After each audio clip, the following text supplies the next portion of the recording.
Mis amigos, lo que estamos viendo hoy no es un análisis común, es la autopsia de un imperio que empezó a devorarse a sí mismo en tiempo real. El cielo de Moscú se volvió completamente negro. No estamos hablando de una metáfora política ni de una figura vacía del lenguaje diplomático.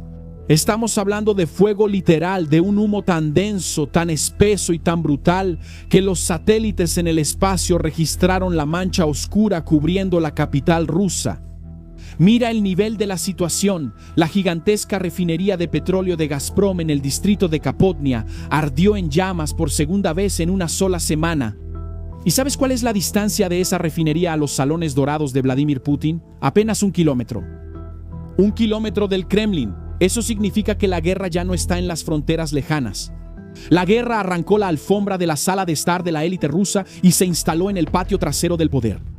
Lo que ocurrió la noche del 19 de junio de 2026 fue el mayor y más devastador ataque de drones a la capital rusa desde el inicio de todo este conflicto. Una onda de choque que paralizó aeropuertos, canceló vuelos y mostró al mundo una vulnerabilidad que nadie, absolutamente nadie, creía posible. Nadie va a hablar de esto con la debida gravedad aquí en YouTube, pero estamos ante la ley implacable del boomerang de Moscú. Recuerda muy bien esta expresión, escríbela en los comentarios. Y para que no lo olvides, el boomerang de Moscú es la regla de hierro de la geopolítica espiritual y militar que dice que quien lanza fuego indiscriminado contra lo sagrado inevitablemente recibe el infierno de vuelta en su propio patio. Pero antes, suscríbete al canal, activa la campanita de notificaciones y deja tu like en el video porque da trabajo hacerlo. Mira lo que pasó. Hace pocos días, en un acto de pura arrogancia y desesperación psicológica, Rusia bombardeó un monasterio en Kiev, la capital de Ucrania, que no es solo un edificio antiguo, es un patrimonio protegido por la UNESCO y uno de los lugares más sagrados de todo el mundo cristiano ortodoxo.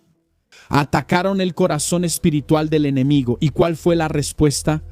El presidente Volodymyr Zelensky caminó personalmente entre los escombros humeantes del monasterio milenario, miró directamente a las cámaras sin parpadear e hizo una promesa profética y seca. Él dijo, ellos atacaron Labra, nosotros prepararemos la respuesta, ustedes lo verán. Y la respuesta, amigos míos, no vino en forma de una nota de repudio en la ONU. La respuesta vino en forma de 555 drones kamikazes ucranianos lanzados en una sola noche, con informes de inteligencia que señalan que ese número pudo haber llegado a un aterrador enjambre de 900 aeronaves no tripuladas atravesando la oscuridad. El hechizo se volvió contra el hechicero. 194 de esos drones rompieron absolutamente todas las capas de defensa y se lanzaron como aves de rapiña directamente contra la capital. El ministro de Relaciones Exteriores de Rusia, Sergei Lavrov, se acercó a los micrófonos visiblemente aturdido para decir que las Fuerzas Armadas rusas están trabajando en ello. ¿Sabes cuál es la traducción práctica de esa frase burocrática? No tenemos la menor idea de cómo detener esto. Nuestro escudo falló miserablemente, nuestra capital está expuesta y estamos perdiendo el control de nuestro propio espacio aéreo. Esto es muy grave porque marca la ruptura definitiva de una ilusión de invencibilidad que sostuvo a Moscú durante décadas. Por eso necesitamos sumergirnos en la anatomía fría y calculadora de este ataque, porque la guerra moderna no se gana solo con pólvora y discursos inflamados. Se gana en la matemática implacable del desgaste de la guerra. La refinería de Gazprom no fue elegida al azar en el mapa. No es un objetivo militar tradicional, no es una base de tanques ni un silo de misiles. Esa refinería es el pulmón energético que suministra 1/3, escúchalo bien, 1/3 de todo el combustible civil que mueve la ciudad de Moscú, una de las mayores metrópolis del mundo. Al elegir ese objetivo, Ucrania aplicó lo que llamamos emprendimiento de guerra de alto rendimiento, una táctica de saturación matemática que literalmente está llevando la economía de defensa rusa a la quiebra con cada disparo. Pon atención a los números porque revelan el verdadero tamaño de la humillación. Ahora cierto comandante, hijo bastardo de la Guerra Fría, se le va a poner la piel de gallina. Ucrania está construyendo y enviando estos drones de largo alcance a un costo estimado de $50,000 por unidad, $50,000 Para intentar derribar una sola de esas máquinas baratas y letales, Rusia se ve obligada a disparar misiles de su sistema Pantsir que cuestan $150,000 cada uno.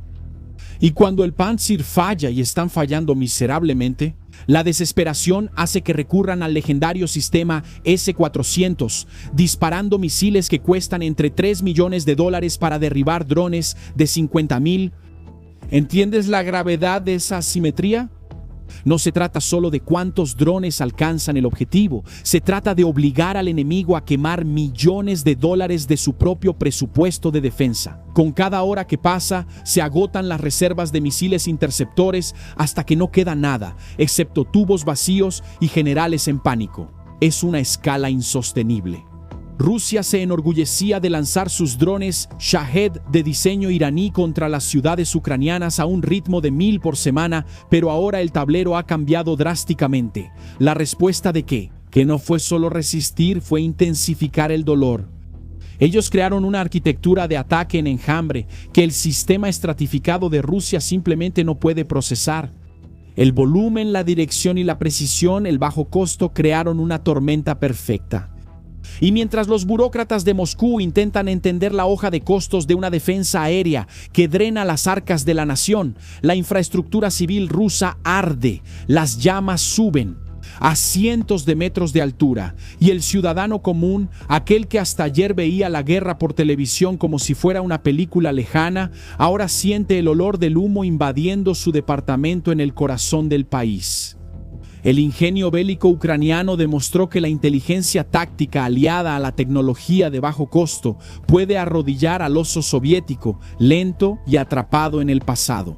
El sistema se devora a sí mismo, pero la humillación no termina ahí, porque las imágenes que se están filtrando en las redes sociales y escapando de la censura estatal muestran algo aún más aterrador para el orgullo militar de Moscú. Analizamos las grabaciones crudas cuadro por cuadro y lo que vimos es la prueba visual de un colapso sistémico. Hay un video específico grabado por testigos presenciales que muestra el cielo iluminado por rastros de cohetes antiaéreos rusos intentando interceptar los drones, y de repente sucedió lo impensable.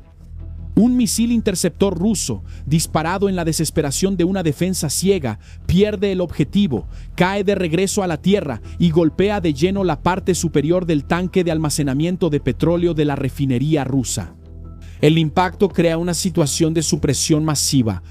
El techo del tanque, que pesa toneladas y está valorado en decenas de millones de dólares junto con el combustible, es expulsado a cientos de metros en el aire como si fuera la tapa de una olla de presión explotando en llamas. Mira el nivel de incompetencia. El escudo ruso no solo falló en proteger la infraestructura. El propio escudo ruso se transformó en la espada que destruyó la refinería. Es un sistema arcaico, desesperado, disparando a ciegas y devorándose a sí mismo. Esto deja al descubierto una falla soviética profunda, amigos míos. Una limitación tecnológica que Occidente ya superó hace años, pero que Rusia intentó compensar solo con fuerza bruta. Cuando te enfrentas a enjambres de drones modernos, no usas cohetes balísticos pesados, necesitas armas de microondas de alta potencia, armas de energía dirigida, armas láser, como la tecnología de punta desarrollada por empresas estadounidenses como Epirus o Unreal.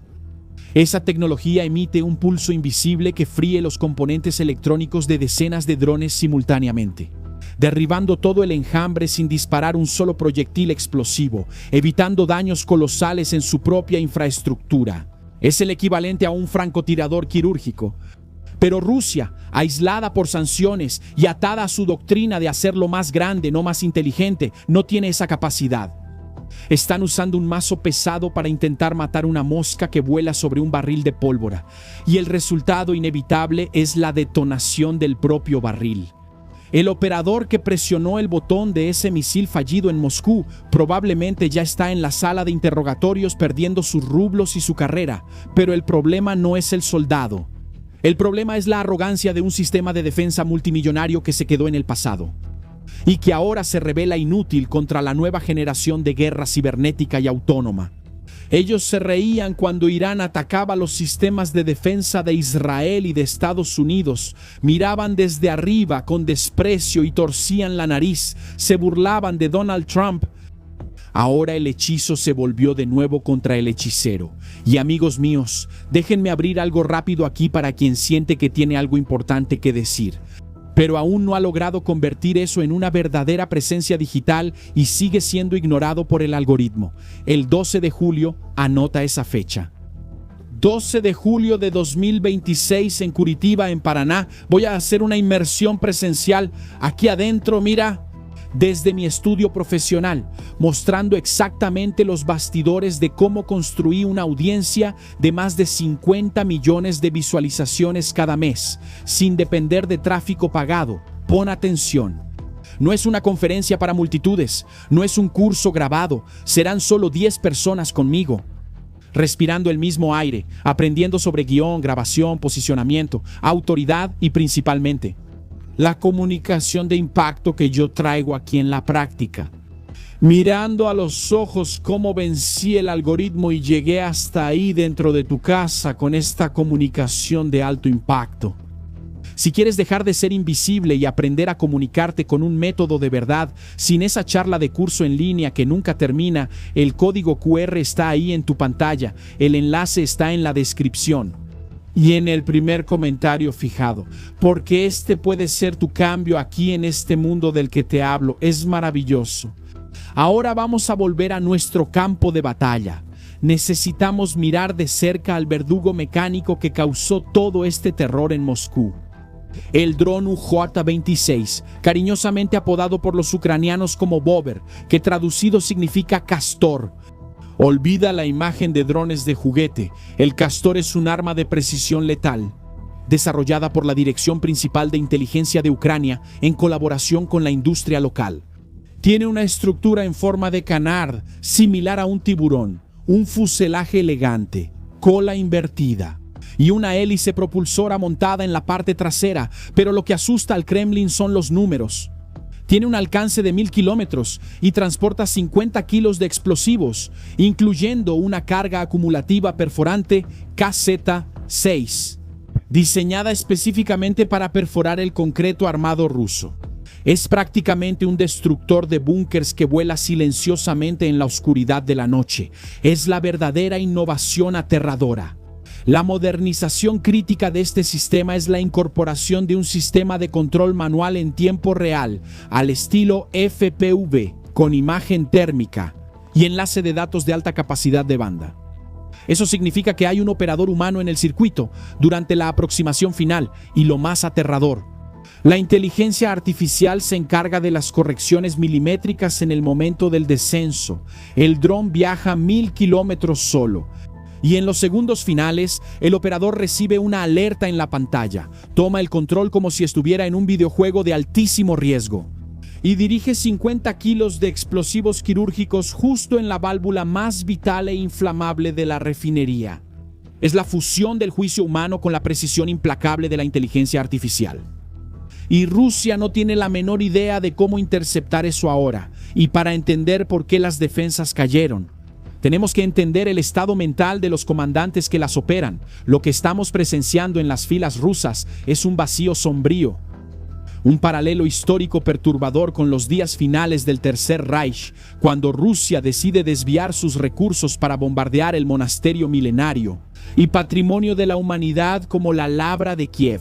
Eso no es táctica militar, eso es sadismo de generales enfermos y frustrados, que saben que están perdiendo el control táctico de la guerra. Eso salió directamente del manual del Bigotito, que está acorralado en la Segunda Guerra Mundial. Dominado por el odio y la impotencia, ordenó a sus generales que quemaran los castillos más bellos de Alemania y que destruyeran la arquitectura clásica y redujeran la propia historia a cenizas. La diferencia, y esto es un punto crucial de la historia, es que muchos generales alemanes dudaron, le mintieron al dictador, preservaron la historia e ignoraron las órdenes de un loco. Pero en la Rusia de hoy los generales no dudan. El liderazgo militar de Putin está en un espacio mental tan oscuro y atemorizado que obedecen ciegamente la orden de destruir lo sagrado, solo para infligir dolor psicológico al pueblo ucraniano. Pero la guerra psicológica funciona en ambos sentidos. Al atacar el monasterio, Putin activó el gatillo de la represalia de precisión. El presidente Zelensky no respondió quemando iglesias ortodoxas en Moscú, respondió aplastando la capacidad de Rusia para seguir financiando la guerra. La caminata de Zelensky entre los escombros de Labra fue el juramento de un líder que entendió que la ética de la guerra exige enfocarse en lo que realmente lastima al Estado agresor: su dinero, su combustible y su falsa sensación de seguridad. La decisión ucraniana de enfocarse en el refinado de petróleo, y no solo en objetivos estrictamente militares o civiles al azar, es una clase magistral de guerra de información. El objetivo no es solo destruir el petróleo, el objetivo es enviar un mensaje candente al ciudadano ruso que carga gasolina en su auto en Moscú. El mensaje es claro: la factura de la ambición desmedida de su líder ha llegado, y el precio se cobrará directamente en su bolsillo, en su seguridad y en la ventana de su habitación. Oh, el boomerang de Moscú no perdona la arrogancia. Y es exactamente esa lógica de autodestrucción del sistema, que ataca su propio cuerpo para intentar sobrevivir a una amenaza que él mismo creó, y que hoy nos lleva al veredicto absoluto. Quiero que vayas ahora mismo a los comentarios de este video y escribas en mayúsculas estas dos palabras: autofagia defensiva. Escribe eso: autofagia defensiva. Eso es lo que resume al imperio ruso destruyendo sus propias refinerías con sus propios misiles. Y eso es lo que resume el colapso de los imperios que pierden la racionalidad. Y mientras el cielo de Moscú arde, el tablero geopolítico global tiembla de forma sincronizada en Washington y en el Medio Oriente. El acuerdo altamente controvertido que Estados Unidos estaba a punto de firmar con Irán, mediado por Donald Trump, simplemente colapsó antes incluso de empezar a valer realmente. La tinta del memorando de entendimiento con los ayatolás apenas se estaba secando. Los periódicos ya estaban posicionados en todos los rincones. Y el vicepresidente Vance ya tenía las maletas listas para embarcar rumbo a Suiza, donde las negociaciones reales tendrían lugar. Pero de repente la Casa Blanca emitió un comunicado de emergencia cancelando el vuelo de Vance en medio de la noche. ¿Y por qué? Porque en el ajedrez global todas las piezas están conectadas. Israel no pidió permiso, en respuesta directa a los ataques que le costaron la vida a 4 de sus soldados. Las fuerzas de defensa de Israel lanzaron una brutal campaña de ataques aéreos pesados en el sur del Líbano durante la madrugada. Israel hizo trizas la agenda diplomática de Washington. El ministro de Seguridad Nacional de Israel, Itamar Ben-Gvir, fue quirúrgico, frío y tajante al declarar abiertamente: el acuerdo de Trump no nos vincula. Mira la fuerza de esa declaración. El aliado más poderoso de Occidente en Medio Oriente le avisó al hombre más poderoso del mundo que la supervivencia del Estado de Israel no está sujeta a memorandos firmados con terroristas patrocinados por Teherán. Vance ya había alertado a Israel antes. Lo hizo públicamente para que respetara el proceso de paz unas horas antes. Pero la supervivencia habla más fuerte, amigo mío. No sirve de nada un discurso inflamado. Israel hizo su jugada. Irán quedó en jaque. El acuerdo se vino abajo y la frágil red de estabilidad geopolítica mundial demostró una vez más que descansa sobre un barril de pólvora listo para explotar. Y las ondas de esas explosiones conectan el fuego en Beirut con las llamas que ahora lamen los cielos de la capital rusa. Y es precisamente por este tipo de cortina de humo, por esas verdades que los consorcios mediáticos globales no pueden o no quieren explicar con la profundidad necesaria, que necesitas estar protegido. Sí, el sistema opera en las sombras para maquillar lo que realmente sucede en el tablero global. No seas rehén de esas dictaduras de narrativas superficiales. Accede ahora a mi plataforma exclusiva, totalmente libre de censura, nuestro búnker de inteligencia, donde ya somos más de 3,000 analistas de élite que financian la verdad y analizan diariamente el mapa de lo que realmente sucede en el mundo. Celular, código QR aquí en la pantalla, enlace en la descripción y en el primer comentario fijado. Ven al lado bueno de la fuerza. Ahora basta de perder tiempo eligiendo una película o una serie para ver y siendo sepultado por agendas ideológicas. Accede a nuestro canal con consejos y accede a nuestro canal con consejos de series y películas. Una curaduría fantástica para que solo disfrutes con tu familia. con alta calidad, sin cultura woke y sin quejas. El enlace está disponible para ti en la descripción, en el comentario fijado y en la tarjeta que aparecerá ahora en el video. Bueno, amigos míos, la gran cuestión que sigue resonando en los pasillos del poder mundial hoy es la siguiente. ¿Dónde termina todo esto? La escalada de tensión alcanzó un punto sin retorno. El ciudadano común de Moscú despertó en una realidad donde la guerra ya no es solo una noticia editada por sensores estatales. La guerra es el pánico en los aeropuertos cerrados, es la escasez inminente en las estaciones de gasolina y la visión aterradora de que el hombre que prometió gloria imperial no puede proteger ni siquiera el patio trasero de su propio palacio. El mensaje fue entregado con una violencia quirúrgica. Mientras el único dron ucraniano pueda volar, la capital del agresor no tendrá paz. Y si crees que estos eventos están lejanos, entiende que la economía global, el precio de las cosas que consumes y la seguridad del mundo en que vivimos dependen directamente de quién parpadee primero en este juego mortal de ruleta rusa. Y no olvides, el 12 de julio voy a abrir las puertas de mi estudio con mi equipo y te voy a mostrar cómo fue que llegué a 50 millones de visualizaciones todos los meses en YouTube, en Instagram, en las redes sociales. Cómo mi comunicación logró llegar hasta ti. ¿Qué tal tener esta experiencia aquí con Shimon Oliveira contándote todos los detalles? No es un cursito en línea, no es bla bla, no es teoría. Te voy a enseñar en la práctica, en el estudio, con las cámaras encendidas, la luz, el micrófono, todo preparado para que entiendas el algoritmo y aprendas cómo romper la barrera del millón. Te espero ahí, código QR en la pantalla, enlace en la descripción y en el primer comentario fijado. Ahora suscríbete al canal, activa la campanita de notificaciones, dale like al video porque cuesta trabajo hacerlo, mis amigos. Expande tu mente. Soy Shimon Oliveira y te espero en el próximo video. Hasta entonces.